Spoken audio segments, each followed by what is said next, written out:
نو هغه بیا د پیغمبر صلی الله علیه وسلم د مرګ هغه واقعه او د هغه د وفات هغه واقعه د هغه وخت نه به پیغمبر صلی الله علیه وسلم باندې بیماري شروع شوه کله چې پیغمبر صلی الله علیه وسلم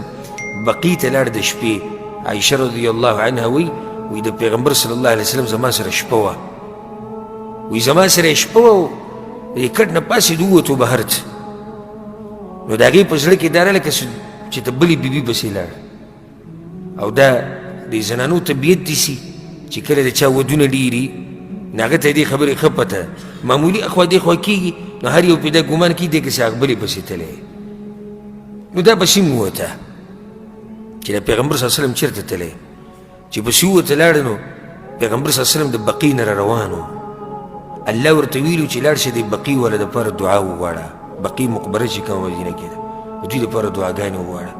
پیغمبر صلی الله علیه وسلم را روان و نو دوی چې کله ولیدو دا د پیغمبر صلی الله علیه وسلم نه مخکې بیا واپس راله کور ته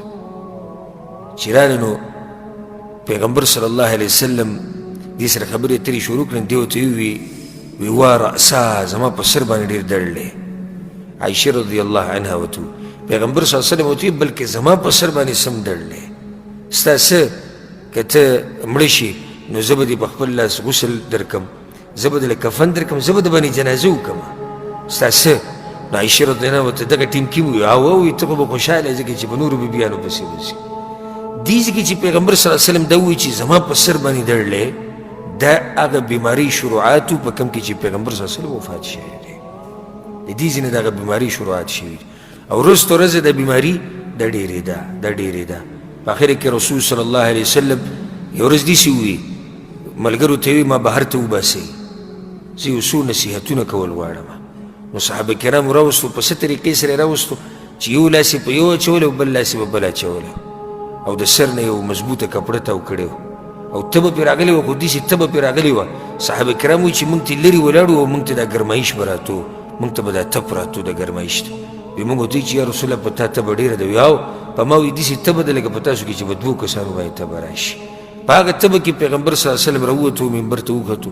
او خطبه وکړه اخرنۍ خطبه وکړه ناشنا خطبه وکړه ناشنا نصیحت یې وکړو ټول صحابه کرام یې وجړول ټول غمجن شو او په هغه خطبه کې پیغمبر صلی الله علیه وسلم دا وی که د چا په ما باندې دینار او درهمي نو نن دې ما سره خبره وکړي ځکه چې سبا نه دینار شي نه درهم شي او که ما د چا سره څه زیاتې کړی څه ګزار مې پې کړی او زما نه بدل اخیسته غواړي نو نن ما نه بدل واخلئ ګوره سبا به هېڅ هم نه وي په دې کې عکاشه رضی الله عنه راپاڅېدو یا رسول الله زه قصاص اخیسته غواړم بدل اخیسته غواړم صحابه کرامو هغه ته وکتو حیران شو په ژړا شو چې دا څه ساده سړی دی پیغمبر صلی الله علیه وسلم